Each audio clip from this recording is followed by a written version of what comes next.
you guys know a man's superpower when it comes to dealing with women? It's actually you knowing your power, and a woman's superpower is you not knowing yours. You see, the issue is that too many men don't know their worth, and for that reason, they come into a position of weakness whenever they're dealing with a new girl. Now, I'm not here to start another gender war. That's not the purpose of this video.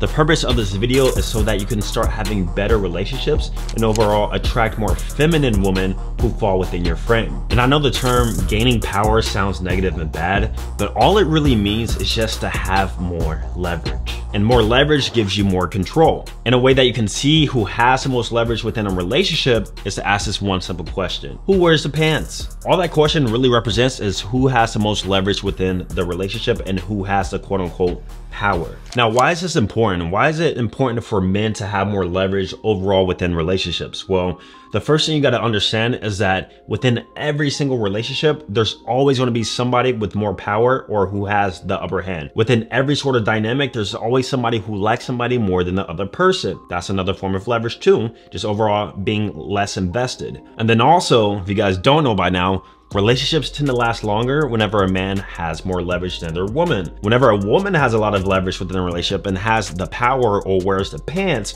those relationships tend to be short-lived. The man is emasculated, and just overall, women tend to be horrible people when they have more leverage than their guy. Also, let's mention that more leverage and power equals more respect. All of this is basically rooted in how much respect she has for you. A woman who has less respect for a man will overall won't conform to his frame, won't give him any sort of leverage within the relationship, and these women also tend to be more masculine. All right, guys, we understand leverage, we understand the power, we understand the dynamics of relationships. Now let's talk about the tactics and strategies to actually gain power in any sort of relationship. The first thing you guys got to remember is that it starts from the very beginning. Literally from the very beginning of how you meet a woman. It's hard to gain power and sort of switch the power dynamics with the girl you're already in a relationship with. So that's exactly why you have to start this process from the very start. In every start of a relationship, it's almost like a power play. Everybody's trying to gain the upper hand on the other person. Usually women might do some sort of manipulation tactics to get you to chase her more. And a lot of guys actually fall for this, and for that reason, they give all their power away.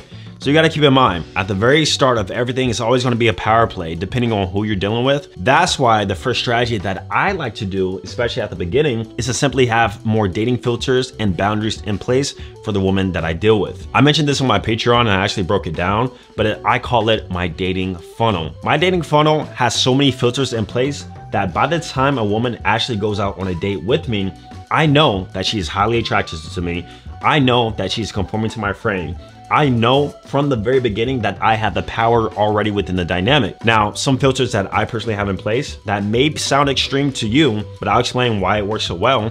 It's the first reason is that girls have to message me first. So a part of gaining the power in a relationship is the fact that women have to be pursuing you first. Whenever you start pursuing women first in almost like a chasing mentality. So for example, cold approaching, I think that's an example of how guys are kind of putting themselves in a lower position and almost chasing after a woman and trying to get her to go out with him and try to sell her on the idea of liking him. That's a position of weakness. But whenever you have a girl, for example, message you first, she's already showing her hands and she's already showing acts of submissiveness by showing intent and interest. That's all it is. So my filters test for interest levels, compliancy, and also allowing the woman to choose me. Another filter I have is that the woman has to fully conform within my frame before we even meet up. So that means that if I say I want to go somewhere at this time, this location, if there's any sort of argument against that, then I simply just won't go out with her.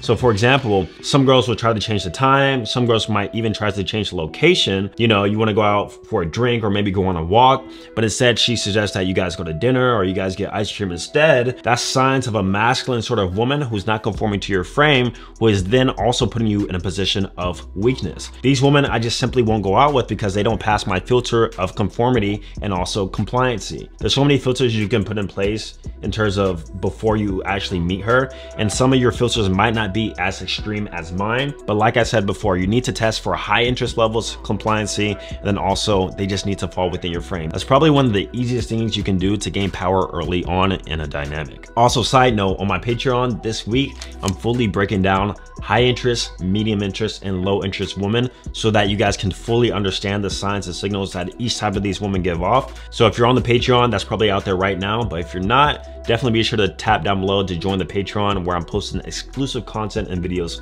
every single week. So the next thing you guys can do is to actually just date down. I believe that men should date down and women should date up.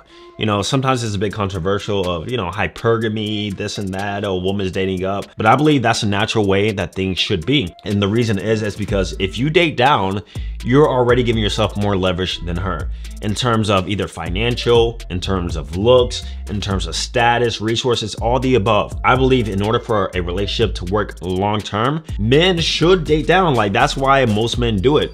Like, would you actually want to date a woman who made a lot more money than you, who is way more attractive than you, who just overall had a higher sexual market value than you? I'm sure you don't, and I'm sure that will probably rarely happen anyway, because that's just not the natural reaction and order of things to go. For example, if you guys are rating yourselves like 6s and 5s, but you're trying to go after these 8, 9s, and dimes, these IG model sort of women, just know that shit is gonna be short-lived. It's gonna be short-lived sort of relationship, and the dynamic is gonna be way off. Women need and want a man they can look up to. That's exactly why the whole hypergamy thing even exists in the first place.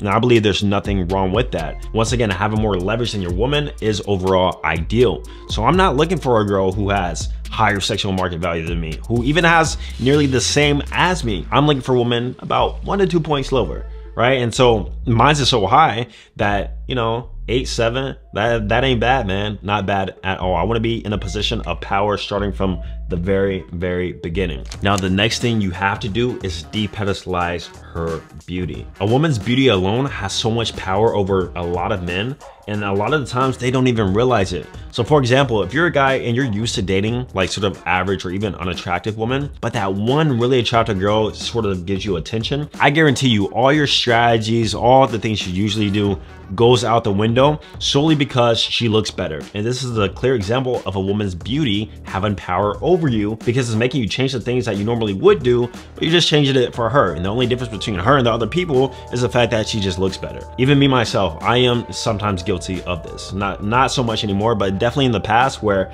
I'll have, once again, these strict boundaries and filters in place. But if I was really attracted to her, she was like a baddie, I would sometimes nudge my filters and boundaries just a little bit. And for that reason, that was a clear example of her beauty in some degree having a little bit of power over me. Because whereas, for example, if I see a girl as like a 10 out of 10, my perfect type, everything, and she wants to go out on a dinner first date, you know, a lot of guys will actually conform to that, even though they know that's not the right thing to do. So overall, you just have to depedestalize her beauty and see her just as everybody else. It's hard to do. And in some cases, you know, you're going to be put in scarcity, especially if you're not dealing with a lot of attractive women on a consistent basis. But overall, just realizing that her beauty can't and won't have power over you will just make you that more powerful of a man, and will always keep you in a position of power. Lastly, there's a saying that I love, and that is comply or goodbye. You must always have the ability to walk away. Not in context of being in a relationship, though that is the case. I'm talking about before you even meet her. Once again, if a woman doesn't comply by my standards, doesn't fall within my frame, maybe doesn't pass some of these filters, I am always able to walk away.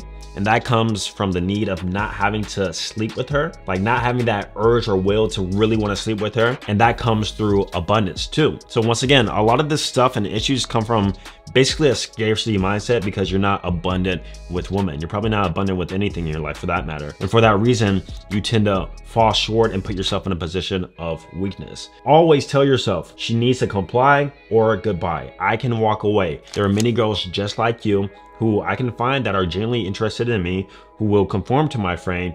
And overall, just having this mindset won't put you in scarcity, and it'll let you know that they're basically replaceable.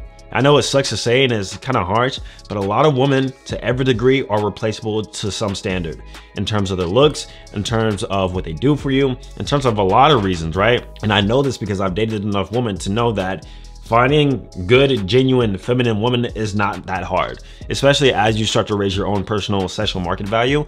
It almost becomes effortless in a way. So for that reason, not complying, goodbye, and I can simply walk away. And then just you walking away in itself will always put you in a position of more authority and power, because once again, you don't need to conform to her and from there be put in a position of weakness because of it. Now, a part of gaining power also means learning how to ignore women in certain scenarios. And in this video, I show you a live example of what it means to ignore women and how to actually do it the right way. So be sure to watch that one next.